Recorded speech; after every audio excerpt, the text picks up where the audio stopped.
Hello and welcome to our Campus Insider Studios. I'm Shea Pepler, and March Madness is in reach as we have entered the home stretch. Conference tournaments on the horizon, and Bubble Talk, it's everywhere. To discuss the chance to dance is our resident bracketologist from CBSSports.com. That is Jerry Palm. And Jerry, 1 through 10, what's the chance to dance for these teams? Let's start with NC State.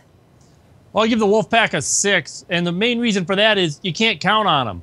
They were 2-2 on the road in February. The 2 wins, Louisville and North Carolina. The 2 losses, Wake Forest and last place Boston College. So they've got a road game with Clemson coming up, and that's a team that beat North Carolina State at home. They get a home game with Syracuse, the ACC tournament. I think they'll figure out a way to get enough wins here these last few games to crawl onto the bracket. But like I said, you really can't count on these guys. Seems like we have this conversation every year with NC State. Let's go to Purdue. Your alma mater, Boilermakers, sit at 19-10. Jerry, what do you think? Yeah, I'll give Purdue a 7. Their finishing schedule is tough. They've got to go to Michigan State. They get Illinois at home and then the Big Ten tournament. But they've done a really good job in Big Ten play, and they've had to make up for some really indifferent play in non-conference. But I think if Purdue can split these last 2 games and not stub their toe and pick up a bad loss in the Big Ten tournament, then I think Purdue will find their way in. Let's head to the Big 12. Texas, 4 losses in a row for Rick Barnes' squad. Jerry, chance to dance for the Longhorns. Yeah, I'll give them a 4, and even more to the point, it's 8 losses in a row against teams in the top 50 of the RPI. And this is a team with they're only 2-11 against that group, plus a loss to Stanford outside of it. I think they've proven pretty conclusively they can't play with tournament quality opposition. The reason they still have a chance, Baylor at home, Big 12 tournament, more games against that group of teams, and a chance to improve that record, which they absolutely have to do. What about BYU coming off a monster win over Gonzaga?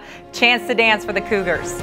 Yeah, I only give them a 3. That Gonzaga win is a great win, but it's their only top 50 RPI win.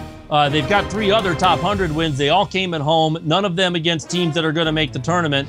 So for BYU, the problem is there's no chance to really improve that resume any in the West Coast Conference tournament unless they beat Gonzaga. And if they do that, they're the conference champions. They don't need an at-large bid. Finally, Boise State. They now sit atop the Mountain West after knocking off San Diego State over the weekend. Jerry, your thoughts? Yeah, Boise State, that win over San Diego State was huge for them because it was their first win away from home. So I'm giving them a 6. Again, not too many chances to improve the resume. The Mountain West is better than the West Coast Conference, but San Diego State and Colorado State are the only teams that help you, and they're done with those 2 teams until the conference tournament. But I think Boise will find a way to pile up enough wins to make this thing stand up, and so I give them a 6. Okay, they have 2 regular season games left. That is for the Broncos. Jerry Palm, thanks so much for the insight. I'll talk to you soon. All right, thank you. And here, Jerry's chance to dance for the UCLA Bruins. That's streaming right now, CampusInsiders.com.